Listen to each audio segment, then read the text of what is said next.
நெல் எல்லாமே அறுவடை பண்ணி முடிச்சாச்சுங்க. அறுவடை பண்ண கையோட வீட்டுக்கு தேவையான அளவு கொண்டு வந்து காய வச்சுருந்தாங்க.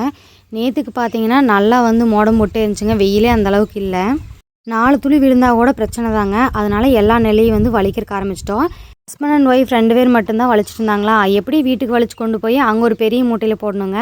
அதில் போட்டு கட்டி வைக்கும்போது ரொம்ப லேட் ஆயிரும். அதனால் என்னையை கூப்பிட்டுருந்தாங்களா. மழை வந்தாலும் வந்துருங்க, சொல்ல முடியாது. அந்த மாதிரி தான் வானம் இருந்துச்சுங்க. அதனால் நானும் போய் வலிச்சு கொடுத்துட்டு வந்துட்டேன். இந்த மாதிரி ஹெல்ப் பண்ணுறதுக்கெல்லாம் கிராமத்தில் காசெல்லாம் கிடையாதுங்க. சும்மா ஃப்ரீயாக பக்கத்து வீட்டுக்காரங்க அப்படிங்கிற முறைக்கு தான் வந்து ஹெல்ப் பண்ணி கொடுப்போம். உப்பு சாக்கில் பாதி வரைக்கும் போட்டு வச்சுட்டா அவங்களால முடிஞ்ச அளவுக்கு வந்து எடுத்துகிட்டு போய்க்குவாங்க. தலையில் மட்டும் தூக்கி வச்சா போதுங்க. நானும் போகலான்னு தான் இருந்தேன். ஏன்னா இங்கே வலிச்சு வைக்கிறதுக்கு ஒரு ஆள் வேணும். அதனால் என்னை இருக்க சொல்லிட்டாங்க. ஒரு 3 பொதி நெல்லாக இருக்குங்க. வலிச்சு கொடுக்குறக்குள்ளேயே வந்து டயர்டாயிருச்சு. அவங்க வலிச்சு மறுபடியும் வீட்டுக்கு கொண்டு போய் போட்டு அதை மூட்டை பிடிக்கிறதுக்குள்ள ரொம்ப லேட் ஆயிருங்க. போனதே நல்லதாக போச்சு.